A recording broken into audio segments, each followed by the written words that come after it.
Dans le village pittoresque de Daoukro, en Côte d'Ivoire, la vie s'écoulait paisiblement, rythmée par les chants des oiseaux et le murmure des rivières. Les habitants, fiers de leur héritage, perpétuaient des traditions ancestrales, transmettant leurs croyances et leurs légendes de génération en génération.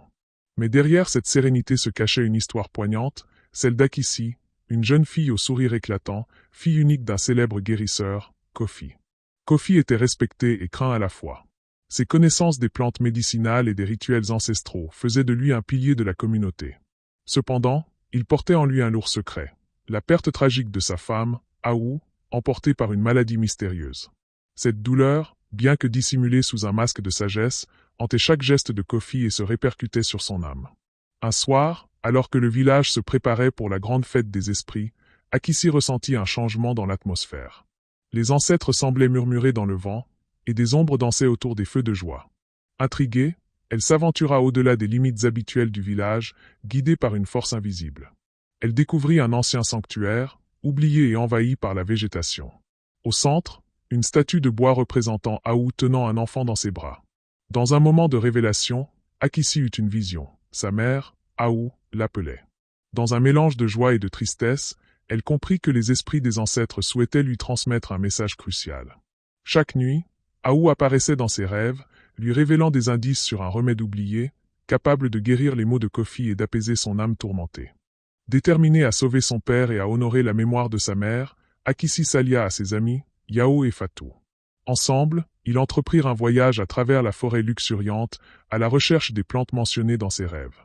Leur aventure fut marquée par des rencontres inattendues, des esprits de la nature, des épreuves de courage et des rituels anciens qui mettaient à l'épreuve leur détermination.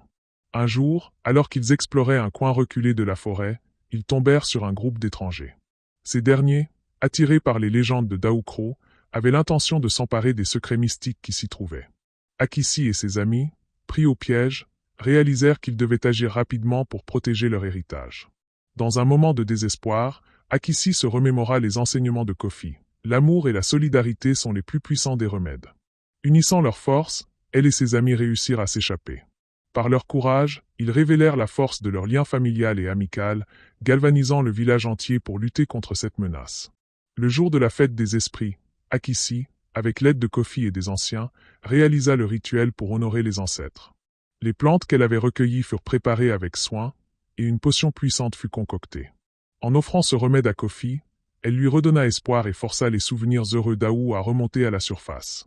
Alors que Kofi retrouvait son énergie, un changement s'opéra dans le village. Les habitants, inspirés par le courage d'Akissi, se rassemblèrent pour célébrer leur héritage. La fête des esprits se transforma en un événement vibrant de joie, de chants et de danse, unissant les générations et renforçant les liens communautaires. Akissi, entouré de sa famille et de ses amis, comprit que chaque épreuve, chaque bataille contre l'oubli, avait un sens profond. Elle avait non seulement sauvé son père, mais aussi ravivé l'esprit de la communauté. Dans les yeux de Kofi, elle vit la lueur de l'amour et de la mémoire. Les échos de Daoukro résonnaient dans le cœur de chacun, rappelant que la véritable magie réside dans l'amour, le respect des traditions et la force des liens humains. La vie, comme la nature, est un cycle de pertes et de retrouvailles. En honorant nos ancêtres et en préservant nos traditions, nous trouvons la force de surmonter les épreuves et de bâtir un avenir meilleur, empreint de mémoire et d'amour. Dans les ténèbres de la perte, la lumière de l'amour familial et des traditions ancestrales éclaire le chemin vers la guérison. Dans cette histoire, la leçon de moralité va au-delà de l'amour familial et du respect des traditions ancestrales. Elle nous enseigne également que chaque génération porte la responsabilité de protéger et de transmettre ce patrimoine immatériel. Les épreuves qu'a traversées Akissi nous rappellent que le courage ne réside pas seulement dans l'action, mais aussi dans l'écoute de soi, des autres et des voix du passé. En prêtant attention aux murmures des ancêtres, elle a trouvé non seulement un remède pour son père, mais aussi une voie pour réconcilier son village avec ses racines. Cette histoire révèle également l'importance de l'équilibre entre le passé et le présent. Si Daoukro a prospéré, c'est parce qu'Akissi et ses amis ont su allier les enseignements des anciens à la volonté de construire un futur où tradition et modernité coexistent harmonieusement. Leçon à retenir. 1. Le passé éclaire l'avenir, nos traditions ne sont pas des chaînes, mais des balises pour traverser les incertitudes de la vie. 2. L'importance de la solidarité. Les défis sont moins lourds à porter quand on est entouré de ceux qui partagent nos valeurs et nos objectifs. 3. La transmission intergénérationnelle. Chaque jeune, comme Akissi, est un pont entre les ancêtres et les générations à venir. En écoutant les histoires du passé, ils construisent un héritage durable. 4. Le respect de la nature. La quête d'Akissi rappelle que la nature est une alliée précieuse. Les forêts, les rivières et les montagnes regorgent de sagesse et de ressources si nous apprenons à les préserver.